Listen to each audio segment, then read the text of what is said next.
Halo, saya pengamat militer kembali bersama Mesin Perang Channel. Dua OPV PPA buatan Vincent Thierry resmi diakuisisi oleh Indonesia dengan anggaran mencapai 20 triliun rupiah yang penandatanganannya dilakukan pada Maret 2024. Menjelang kedatangan dua OPV ini, dikabarkan TNI AL telah menyiapkan dua nama untuk nantinya digunakan pada OPV ini. Dua nama OPV PPA yang telah diberi nama ITS Marcontonio Colonna dan ITS Ruggiero di Lauria yang diakuisisi oleh TNI AL melalui Kementerian Pertahanan Indonesia ini sejatinya akan diperuntukkan bagi Angkatan Laut Italia. Namun, berkat lobi-lobi Indonesia serta kebutuhan kapal ukuran besar, maka dua kapal OPV ini berhasil diakuisisi oleh Indonesia. Menjelang kedatangannya, TNI AL dikabarkan telah menyiapkan nama untuk kedua kapal yang memiliki panjang 143 meter ini. Dua nama yang nantinya digunakan pada kapal ini yakni KRI Prabu Siliwangi dan KRI Brawijaya. Dua nama yang disematkan pada dua OPV ini memiliki sejarah besar di Indonesia, di mana kedua nama ini merupakan gelar pemimpin dua kerajaan di Indonesia. Untuk Prabu Siliwangi sendiri merupakan raja dari kerajaan Pajajaran yang dipimpinnya pada tahun 1482 hingga 1521 Masehi.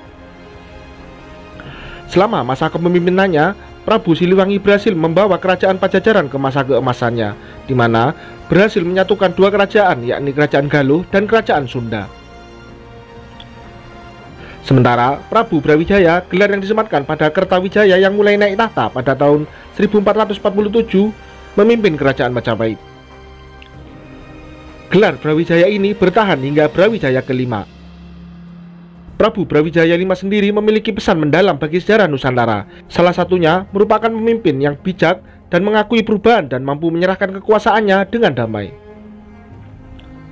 Jika menurut sejarah ini, kedua nama ini tepat disematkan pada dua OPV PPA terbaru milik TNI AL, mengingat dengan kemampuan OPV ini diharapkan dapat mampu menjaga kedaulatan laut Indonesia yang memiliki luas laut lebih besar dari daratan.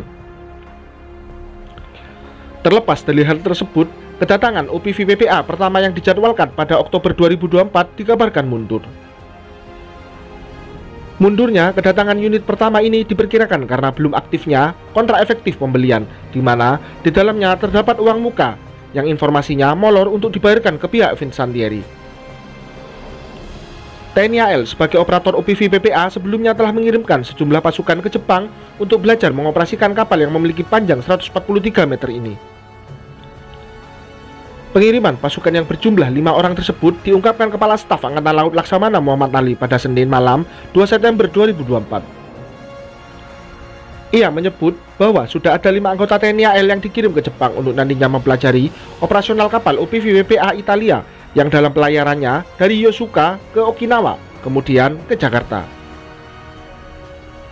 Diketahui salah satu kapal dari kelas Paulo Taun di Revel yakni ITS Raimondo Montecuccoli tengah melakukan kunjungan ke berbagai negara di Asia, diantaranya Jepang dan Indonesia.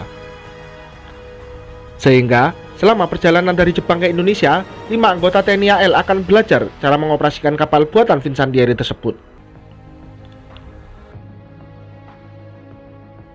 Nantinya, jika dua OPV ini telah resmi diserahkan ke TNI AL, maka ini akan menjadi kapal terpanjang dan menjadi salah satu kapal berkemampuan paling lengkap yang dioperasikan TNI AL.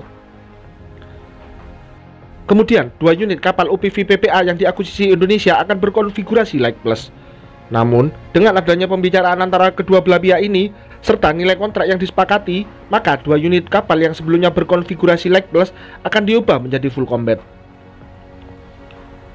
Jika OPV PPA ini dirubah menjadi konfigurasi Full Combat, maka dua kapal OPV PPA milik TNI AL akan ditambahkan rangkaian Towed Sonar Array, serta dilengkapi dengan torpedo Leonardo ASW dan anti-torpedo Towed Array. Sehingga kapal ini tak hanya mampu melakukan peperangan permukaan laut, juga dapat melakukan peperangan bawah laut.